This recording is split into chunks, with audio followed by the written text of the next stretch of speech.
Je vais évoquer la religion native des Géorgiens, ce peuple caucasien très ancien, à qui nous devons d'ailleurs l'invention du vin.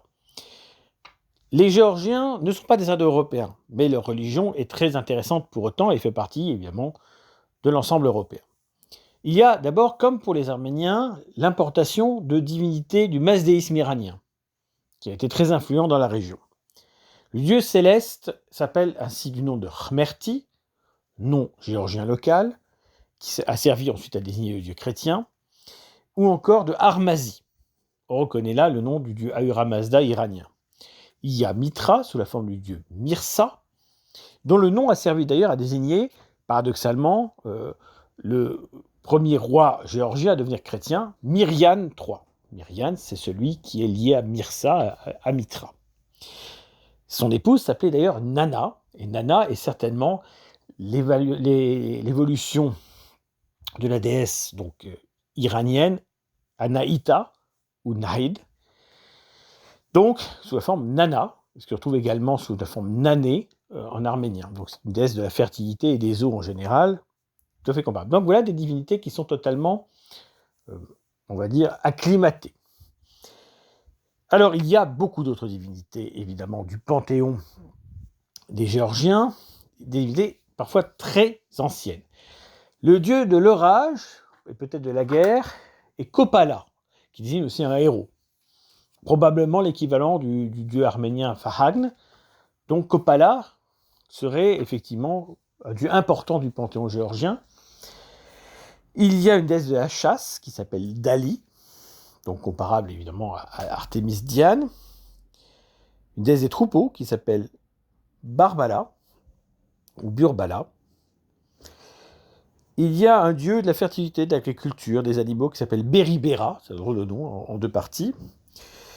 Il y a les dieux qui sont Getsi et Gaïm, qui sont connus des sources historiques, mais on ne sait pas du tout qui sont. Ce sont peut-être des jumeaux divins, parce qu'effectivement, on n'a pas d'explication autre que leur nom. Il y a Kamar, qui est une des formes de la déesse du soleil, donc là aussi dans ces peuples du Caucase, comme chez les Basques, que j'évoquerai par la suite dans un audio suivant, il y a des figures féminines. Il y a une déesse des troupeaux qui est l'Amara. Alors on a un dieu des loups. Alors, quelque chose qui se retrouve aussi dans d'autres peuples du Caucase, par exemple chez les Vaïnak. Et là c'est Mamber qui est le dieu des loups. Donc il y a beaucoup de loups dans le Caucase antique, et c'est un dieu qui protège. Il y a une déesse du matin, et donc de l'aurore, Tamar, qui a servi à désigner parfois des reines géorgiennes. La déesse de la fertilité qui s'appelle Zaden. Alors il y a un dieu de la lune. Alors souvent on le retrouve sous la forme du Tétri-Georgi, donc une sorte de Saint-Georges. Mais en fait c'est un dieu lunaire qui, de son vrai nom, s'appelle Entvare, alors je prononce peut-être mal. Alors que la déesse du soleil, je l'ai cité, son vrai nom, normalement, c'est Mzé. Donc Mzé, c'est une forme féminine. C'est la déesse du soleil. Chez les peuples du Caucase du Nord, notamment, c'est souvent une déesse et non pas un dieu, à l'image, par exemple, de la déesse donc Vaïnak, des Tchétchènes et des Ingouches, qui s'appelle Malch. Donc Mzé, c'est la déesse du soleil. Alors, chose étonnante, les formes Deda et Mama, qui pourraient dire père et mère, sont inversées en géorgien.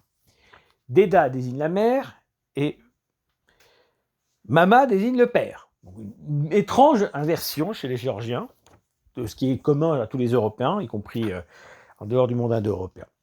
Ce qui fait que la terre-mère s'appelle Dedamitsa, donc, et que le ciel-père, donc c'est-à-dire Merti ou Armazi, s'appelle Mamatsa. Alors, chose intéressante, donc Tsa, c'est le ciel, Mitsa, c'est la terre. Il y a un lien entre les deux bien évident. Comprenez bien. Donc, Dedamitsa, la terre-mère, et Mamatsa, le ciel-père. Voilà quelques divinités de ce panthéon un peu étrange, qui est celui des Géorgiens, qui est un des panthéons les plus anciens d'Europe, clairement, et qui a des particularités étonnantes parfois. Donc, ce qu'on appelle, nous, les Géorgiens, et le terme vient de l'Antiquité, s'appelle en fait les Kartvéliens. Le Kartli, c'est le nom originel de cette région, aujourd'hui ça s'appelle Sakartvelo. Ça veut dire pays de, et Kartvelo, des Kartvéliens. Il est possible que Kartli soit en fait ce que les Grecs anciens appelaient la Colchide, le royaume de Médée, celle qui a aidé Jason à récupérer la toison d'or. Voilà, Colchide, ce qui est Kolchitha en grec moderne. Kartli, c'est possible que ce soit ça. On dit aussi de ce pays que c'est le pays de Prométhée, qui aurait été donc là-dessus. L'équivalent de Prométhée, c'est le dieu Amirani, en Géorgie. Mais qui peut correspondre aussi à un héros qui s'appelle Bahaduri, dieu de la guerre, parfois dans certains aspects. J'ai cité Dila tout à l'heure, j'ai cité Dali, déesse de la chasse, il y a Dila. Alors Dila, c'est l'inverse, c'est la déesse de l'aurore. Donc elle existe bien au sens strict, Dila. Déesse de l'aurore et du matin. Donc elle faisait partie de la liste que j'ai oublié de citer. Et alors un dieu très important, c'est la divinité du vin. Comme je l'ai dit, le vin est une invention géorgienne. Eh bien, il y a un dieu consacré, bien entendu, au vin, et qui s'appelle Aguna. Enfin, il y a un dieu de la forge, je dirais plus de la forge que du feu, qui se dit Shavran, donc qui serait le dieu de la forge, mais qui s'appelle également Pirkushi. Donc il a deux noms, c'est un dieu forgeron. Donc Pirkushi ou Shavran. Alors Pirkushi, je crois que c'est la version Vainak, il faudrait que je vérifie. Mais en tout cas, voilà ce qui en est au sens strict. Donc, évidemment, le feu est un culte très ancien en Géorgie et ailleurs. Hein. C'est une divinité propre à tous les Indo-Européens et à tous les Européens en général, d'ailleurs. J'ai cité le dieu du feu des Hongrois, par exemple. Ça existe, bien entendu. Le feu se dit Tsetskri. Voilà, j'essaie de me prononcer comment. Tsetskri. Ça serait le feu. Donc, vous voyez, un terme un petit peu ambitieux, un petit peu long, pour indiquer cette divinité, donc qui est remplacée par d'autres dieux souvent. Hein. C'est-à-dire qu'il n'y a pas, au sens strict, autre chose. Donc voilà, Tserkli, c'est le feu en lui-même et la divinité du feu. Et la forme livre se retrouve souvent dans les noms de personnes, donc c'est intéressant de voir ça, parce qu'il y a une forme de divinisation naturelle du feu. Je pense avoir fait le tour des divinités géorgiennes, mais vous voyez, c'est compliqué. Vous avez à la fois des divinités arméniennes ou mazdéennes, iraniennes qui ont été importées, puis vous avez les dieux géorgiens stricto sensu, dans un environnement complexe, avec notamment une tradition qui dépasse les différents peuples du Caucase, la tradition des Nartes, qui vient des Ossètes, donc une sorte d'épopée divine et héroïque particulière.